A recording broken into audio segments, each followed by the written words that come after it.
Hey y'all, and welcome to another episode of Nah But For Real, where besties who heal together keep it real together. I'm Jay. This is my co-host Allie, and we're so excited to have you here for another episode. If you're not already doing so, make sure that you're following us on nbfr podcast on all of our social media platforms, and making sure that you're subscribed to us on YouTube.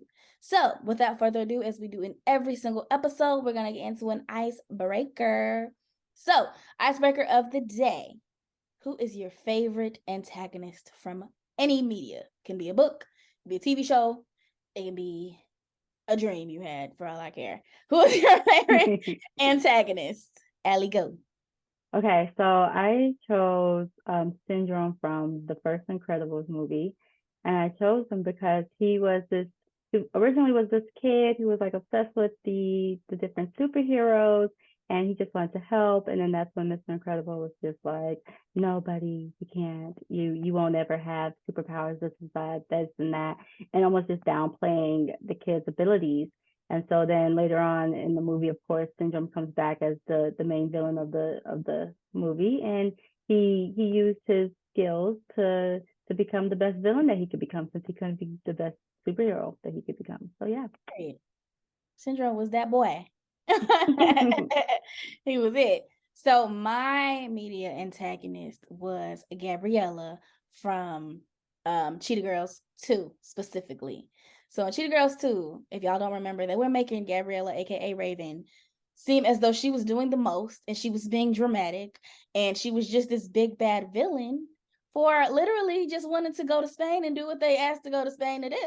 And I was very confused why they made her seem like she was the antagonist for simply wanting to go to Spain and practice so that they could be the baddest bitches out in Spain. Everybody was upset with my girl when she was ready to pack up and go back to New York, because she figured if y'all want to work, why the hell am I wasting my time? So yes, Gabriella got a bad rep. Y'all need to watch it as adults, because they really did my girl petty and then acted like they gaslit her a little bit and acted like she was doing too much, when really she just wanted the greatness of the group to shine through in Spain. That's all. Okay. Anyway, the reason we're talking about antagonists and how sometimes they can be painted as, these terrible, evil villains, but their intentions are really pure, is because we're going to be talking about ego today and how it's a double-edged sword. Sometimes we paint ego to seem as if it's this big bad wolf that we all have inside of us, and it can take over our lives and we have to all get it together, and oh my God. But really, just like emotions, egos are there to protect us. So there's no good or bad unless you let it overcome your life. And then that's with anything, it's going to be bad. But there's good to ego as well. So a lot of people wonder, like, what ego is, why does it get painted as this big bad wolf, all of the above. So we're going to get into that. A little bit about ego, just a little bit. You guys, of course, can look it up further. Let us know how you feel about the conversation in the comments. But ego simply is just your sense of who you are to yourself, as if you're looking at a name tag on the inside of you. Like, hi, I am, this is how Jay views Jay, sense of self. And also the reason why ego gets, this really big bad rep is because a lot of times ego has to do with comparison. I can't have a sense of self all the time unless I'm comparing myself to something else. I can't be small if somebody else is not bigger than me. Just that simple. So if you think about it simply as a simple comparison, like small and big, it's not too bad until we start creating all these social constructs of what it should be versus what it shouldn't be. That's where, the bad shit comes in. But honestly, it's here to protect us. Just like I said before, our emotions. In times before, say you were fighting off a lion in the jungle, your ego's going to tell you, you're not as big as that lion. So you might want to stay away from it. So a lot of times our egos are going to be able to protect us by giving us this sense of self, so that we can compare ourselves to forces of nature and see what we can handle and what we cannot. So, Allie, was there ever a time where you feel like your ego saved your life, or just may have saved you? Might not be a lion, but Right. Right. That it benefited me. Right, it benefited you. Okay. Yeah, I would say that a time where my ego benefited me was definitely during my graduate program. My master's program was the hardest schooling that I've ever done. I remember going through elementary school, middle school, high school, thinking, "Oh, this is just a breeze." expecting that when I got into my undergraduate in college, that it was going to give me that level that I was looking for so long. And still, I'm not going to say it was a breeze, it was still not challenging enough. And so that's when I got to my master's program. That's finally where I found the challenge. And I was just like, okay, so this is what I've been hoping for. Like, I'm actually challenged and I like this. And that sense of like, you've been going to school for this long and you've been learning growth mindset, all that stuff, so that it helped me push through. Because there was moments, I wouldn't say that I was like, oh, I'm going to stop my program. There was definitely moments though where I was like, oh my goodness, I'm going to need a break. And I was like, no, we don't need no break. We need to push through it so that we can go ahead and just get it done. So I would say that's when my ego definitely came into benefit for me. I feel like that's what a lot of students too, if you really think about it. Like, we kind of almost, and that's why they tell teachers not to do this to children, where you give all this attention to the quote unquote smart kids of the class, because a lot of times they take these and they form senses of identities with themselves based off of that, in comparison to other students in the class. So because you were always so good at school, that became part of your identity. I know that I am an academic. I know that I can finish this, although it's hard. I've had other things that are hard, this is what I do. This is who I am. Whereas other people who may have struggled with even behavior, it didn't even have to be class, but they act like you struggle with your behavior, you're just dumb and you can't finish school. You might take that into graduate years, or you might not even, attempt that because you don't see yourself as an academic. So as you can see, ego plays a huge role, even if you're just trying to finish school or whatever the case may be. It shows you who you are and what you can hold up against. I feel like for me, my ego played a huge role when I was in high school. And it's this point in high school I feel like everybody faces, maybe. I don't know. But where your friends are kind of going to divide. And some are going to be taking different routes and not the best choices. And for me, in the high school that I went to high school with Juice WRLD, probably enough said. There was exposure to drugs, honestly.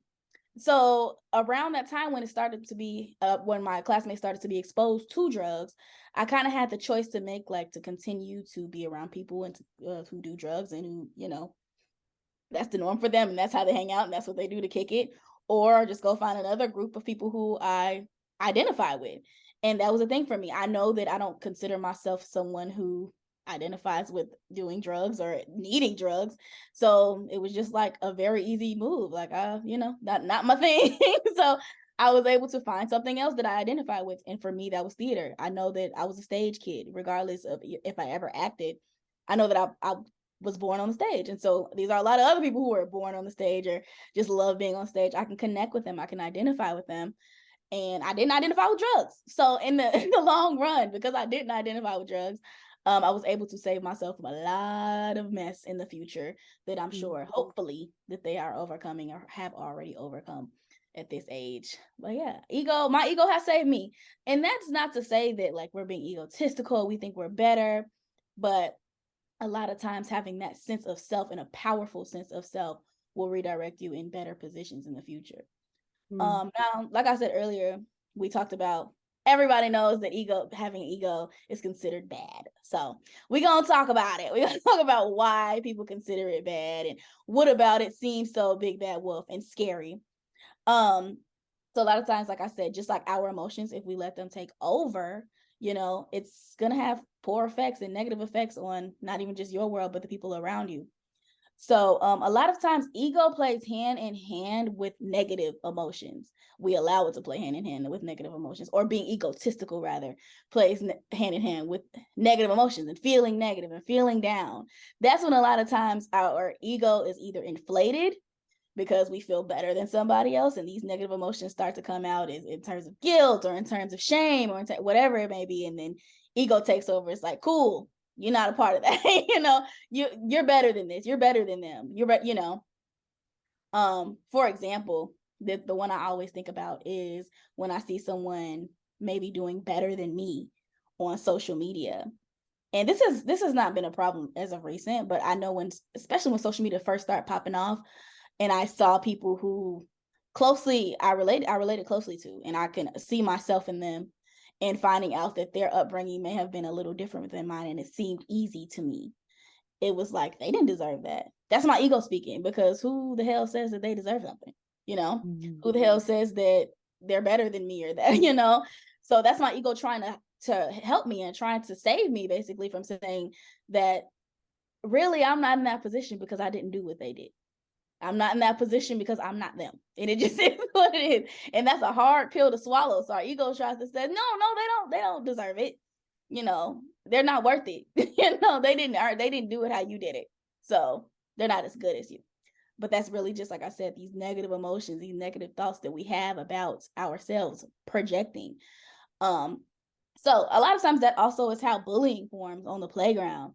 All these negative emotions come to, like I said, overcompensating, then some form of elitism.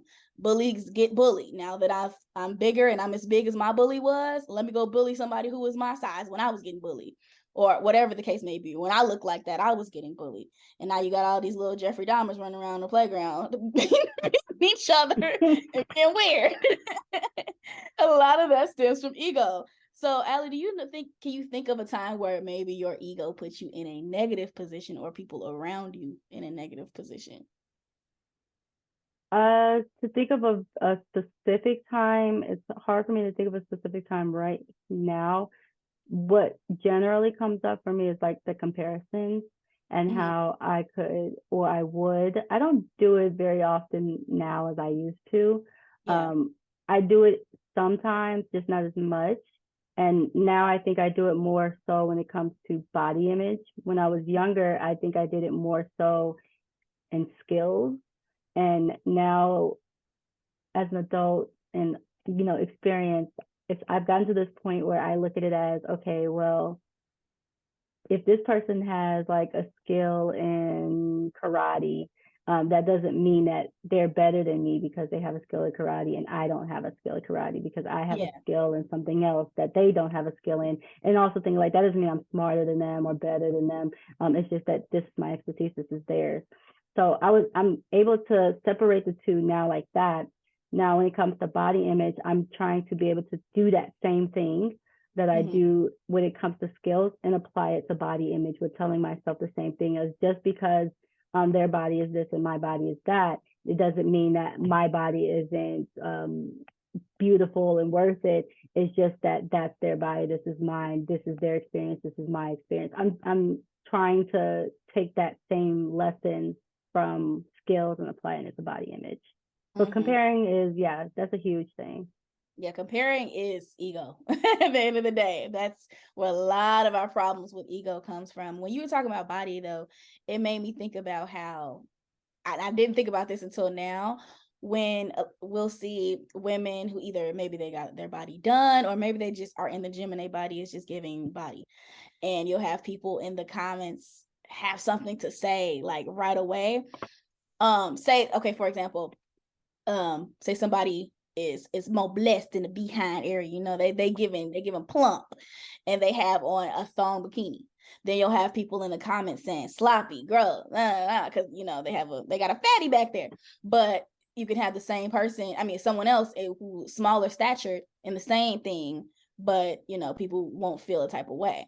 And it's Mm-hmm. giving that your ego is, has put you in a position to believe that because she is more endowed in the backside, that it's not as appropriate now, because you're not endowed Mm-hmm. in the same way. It also comes to BBLs, like, okay, well, her body looks like that because she got her body done. And my body, if I got my body done, I would look like that too. Or you just didn't put yourself in the gym. Like, what is the real feelings behind what you're saying right now? Mm-hmm.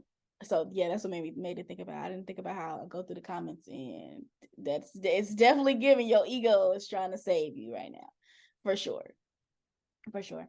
I don't think I've had the whole body thing in terms of like comparing my body, but I have had times where, like I said before, I'm putting in more effort, so I deserve it.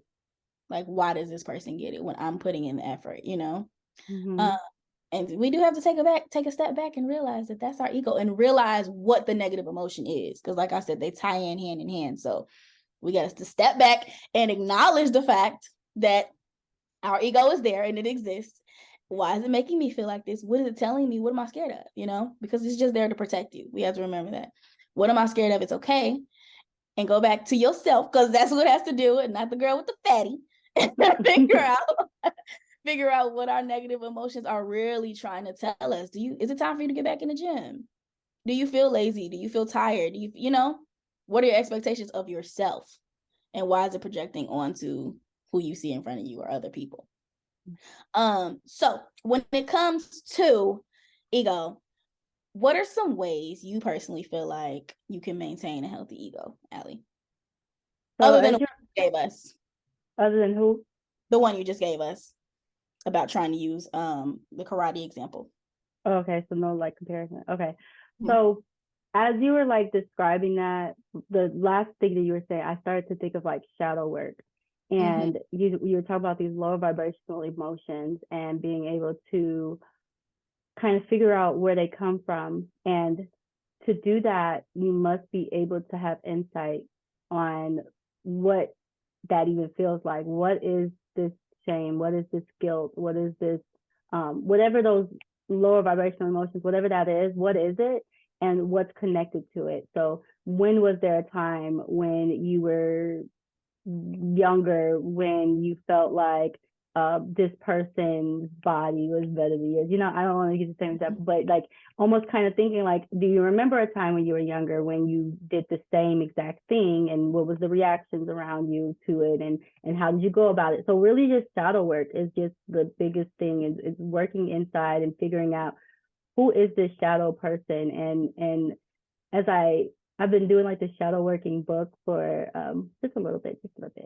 And so in the shadow working book, it was talking about a lot around this these emotions that we feel, and the dark emotions that we feel, and like the things that we try to hide, the things that we think are not acceptable out in society. And as you're saying that, it was making me think about, okay, so if you see that somebody is doing something that you did before and other people made fun of it or said, hey, don't do that, then you yourself are going to adopt that and remember that in your own brain. So then when you see somebody do it, you're going to do the exact same thing.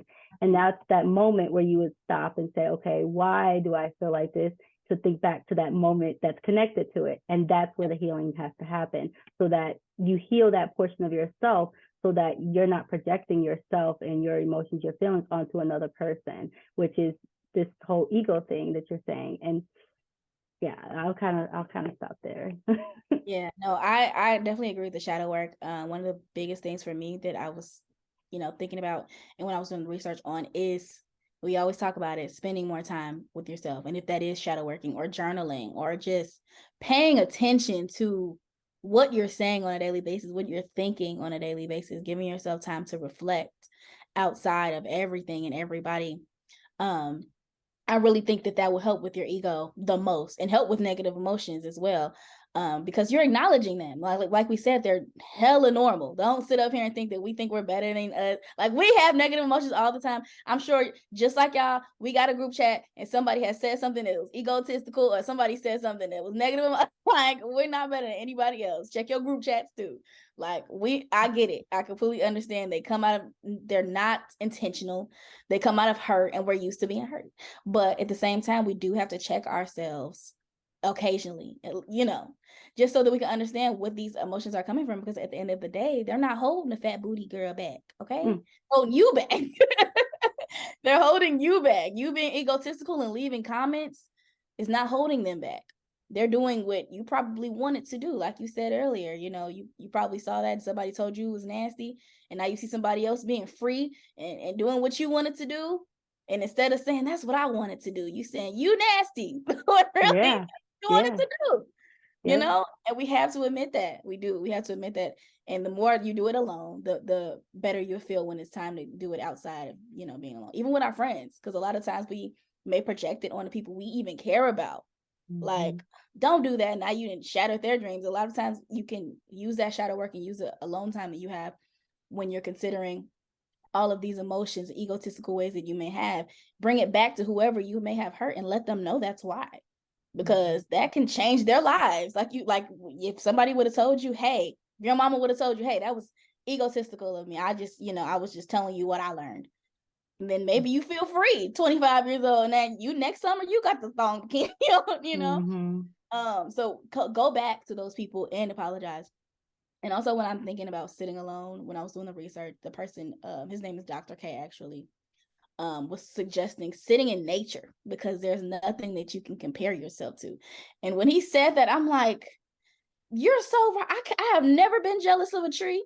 I mean, maybe in like, when somebody hard on me and I'm like, dang, I wish I could just be a tree. I don't have to pay no bills. But other than that, like, I've never been mad at a tree. I've never felt any type of way against a tree. Like, when you spend time with some squirrels, you're not going to feel like the squirrels owe you something.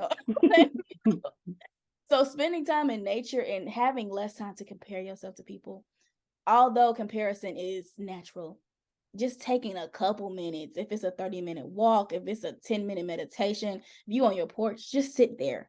No phone, no social media, and take time to just be by yourself. Make comparisons to yourself, and maybe comparison of who you were last year versus who you are now, or who you were this morning versus how you feel now. Like, take that in and use that to be a better person.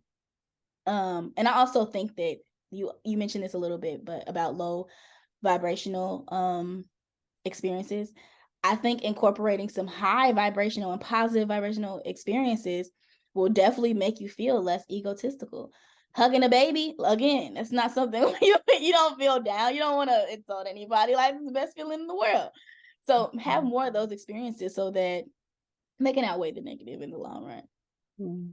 It made me think of like the volunteer work, just different things, giving back, those kind of things always kind of, a lot of times you feel like helpful and you also feel grateful. So you'll feel helpful and able to help somebody else out, but then grateful because you're like, wow, like I have this, I have that. I don't have to go through this. I don't have to do that. So yeah, I can see what you mean with those positive or high vibrational emotions. Yeah. Also, when I think that also helps in terms of identifying yourself with those type of experiences. So when you start to volunteer every weekend, then you consider yourself as someone I'm a volunteer. That is now who you are and who your sense of self develops to be. So when you start developing, like you said, positive emotions about yourself and who you are, that's who you become. And at the end of the day, you will not be comparing yourself to someone with low vibration, and you won't be upset for them either. At the end, like when you're feeling good, you don't see people who have money being upset about people who are poor. You know what I'm saying? Like, you don't see people when they're happy bashing other people because I have it. It's no point. So just gaining those experiences that maybe you are jealous, or you see yourself feeling guilty or jealous or sad, or whatever this negative emotion is tied to, find positive experiences around those situations. If you feel fat, maybe it is go to the gym. Honestly, not even work out, not feel skinny. I swear I have the best weeks if I'm feeling fat and I just go to the gym and just I don't gotta lose not an inch. I could probably gain weight that week, but I didn't walk and I sweated. And I feel like I'm really doing something. It helps, honestly. Whenever you feel like, for example, jealous, maybe go do some things that you know that you the shit at. If I'm feeling jealous, I know for a fact at my job, what I do, I'm good at it. I might not be good at posting content every week, and this content creator is great at it. But when I go to work 9 to 5, I got it great. I can do it.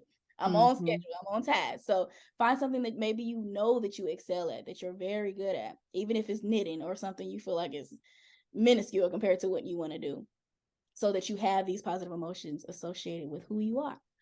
So yeah. That's ego, y'all. Ego is very interesting to me. I've become so obsessed with learning about it.